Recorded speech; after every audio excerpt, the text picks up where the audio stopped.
नमस्ते दोस्तों, नाच गीत लाए है। अच्छा लगे लाइक सब्सक्राइब कमेंट बॉक्स में ज़रूर बताएं। मेरे गाना कैसे लगा, मेरे वीडियो फुल देखिए, आगे बढ़ाएं। नीक लगे ठंडी बयारी नैहर में, नीक लगे ठंडी बयारी नैहर में। पहले पठौनी ससुर मोरे आए, पहले पठौनी ससुर मोरे आए। गिर गला घूंघटा हमारी नैहर में, गिर गला घूंघटा हमारी नैहर में।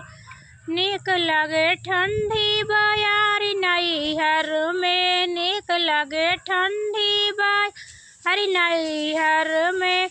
दूसर पठौनी जेठ मोरे आए, दूसर पठौनी जेठ मोरे आए। बीत गला रहिया हमारी नैहर में, बीत गला रहिया हमारी नैहर में। नीक लगे ठंडी बयारी नैहर में, नीक लगे ठंडी बयारी नैहर में। तीसर पठौनी देवर मोरे आए, तीसर पठौनी देवर मोरे आए। लड़ गला नैना हमारी नैहर में, लड़ गला नैना हमारी नैहर में।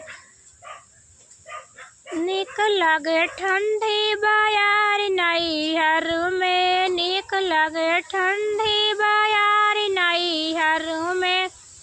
चौथ पठौनी सैया मोरे आए, चौथ पठौनी पिया मोरे आए।